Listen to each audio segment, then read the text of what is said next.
રાજકોટ જિલ્લાના ઉપલેટામાં વિજયાદશમીના પાવન પર્વ પર રાજપૂત સમાજ દ્વારા શસ્ત્ર પૂજન કરવામાં આવ્યું હતું। ઉપલેટામાં દશેરાના પાવન પર્વ નિમિત્તે રાજપૂત સમાજ દ્વારા શસ્ત્ર પૂજન કરવામાં આવ્યું હતું, જેમાં ભગવાન નામે અસુરી શક્તિ ધરાવતા રાવણને હણી વિજય પ્રાપ્ત કર્યો હતો। ત્યારે આ અવસર એટલે વિજયાદશમી। ત્યારે ઉપલેટા અને તાલુકાના રાજપૂત સમાજના દર વર્ષની પરંપરા મુજબ આ વર્ષે પણ રાજપૂત સમાજથી ઉપલેટાના બસ સ્ટેશન ચોક, રાજમાર્ગ રોડ, બાપુના બાબરા ચોક, ગાંધી ચોક, જકરિયા મસ્જિદ ચોક થઈને દરબારગઢ ચોક ખાતે શોભાયાત્રા યોજી પૂર્ણાહુતિ કરવામાં આવી હતી।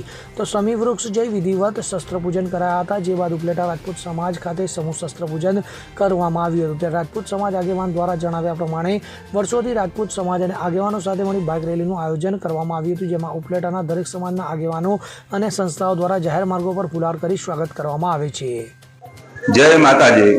હું ઉપલેટા ક્ષત્રિય સમાજના કુળગોર યોગેશ નવનીતરાય પંડ્યા આજના વિજયાદશમીના દિવસે ઉપલેટા ગામ અને તાલુકાના ક્ષત્રિય સમાજના બધા જ ભાઈઓ બહોળી સંખ્યામાં હાજર રહી વાતાવરણ અનુકૂળ ન હોવા છતાં એક સાથે શસ્ત્રની પૂજા કરી પોતાના ક્ષત્રિય ધર્મને પાલન કરવા માટે થઈ અને ધર્મનું રક્ષણ આ સમાજે કેવી રીતે કર્યું છે અને ભવિષ્યમાં પણ રાષ્ટ્રના કલ્યાણ માટે, સમાજ અને લોકના કલ્યાણ માટે કેવી રીતે ધર્મનું આચરણ કરશે, આવા સંકલ્પ સહિત આખા ગામની અંદર બાઇક રેલીના સ્વરૂપે રહી શસ્ત્ર પૂજા જે કરવાની જગ્યાએ સમીના વૃક્ષ નીચે જઈ વડીલો દ્વારા એની પૂજા આરતી કરી સમાજે આવી દરેક ભાઈઓએ ખૂબ જ સુંદર રીતે વેદોક્ત મંત્રો દ્વારા શસ્ત્રોની પૂજા કરાવી માં ભવાનીનું 108 નામ વડે પૂજન કર્યું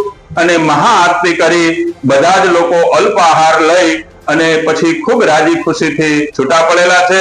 તો ઉપલેટા તાલુકાના બધા જ ક્ષત્રિય સમાજના ભવ્ય કાર્યક્રમને કાયમને માટે હું બિરદાવું છું। જય માતાજી। મારું નામ હરપાલસિંહ રણુભા જાડેજા, પ્રમુખ ઉપલેટા શહેર અને તાલુકા રાજપૂત સમાજ।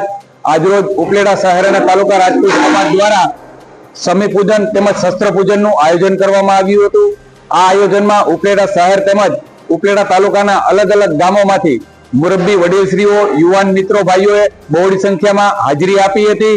આ આયોજન ઉપલેટા સમાજવાડીથી શરૂ થઈને બાઇક રેલીના સ્વરૂપે મુખ્ય બજારોમાં બસ સ્ટેન્ડ ચોક, બાવલા ચોક, ગાંધી ચોક અને છેલ્લે દરબારગઢ ખાતે પૂર્ણ કરવામાં આવ્યું।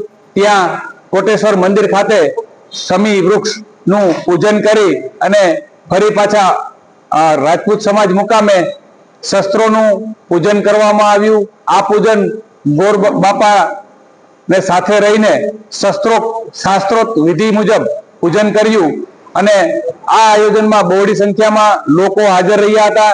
તેમજ આજના વરસાદી વાતાવરણને લીધે આજનું શસ્ત્રો પૂજન એ રાજપૂત સમાજ મુકામે રાખેલું હતું। તો જે કોઈ વડીલો, ભાઈઓ, યુવાનો આ શસ્ત્ર પૂજનમાં બહોળી સંખ્યામાં હાજરી આપી તે સૌનો હું રાજપૂત સમાજ ઉપલેટા વતી આપ સૌનો ખૂબ ખૂબ આભાર માનું છું। જય માતાજી। સરપરાજ કોડી સાથે CN24 ન્યૂઝ ઉપલેટા। હવે જુઓ દેશ દુનિયાની તમામ ખબરો તમારી આંગળીના ટેરવે। ઉઠાવો મોબાઈલ અને Google Play Store પરથી ડાઉનલોડ કરો અમારી CN24 ન્યૂઝ મોબાઈલ એપ।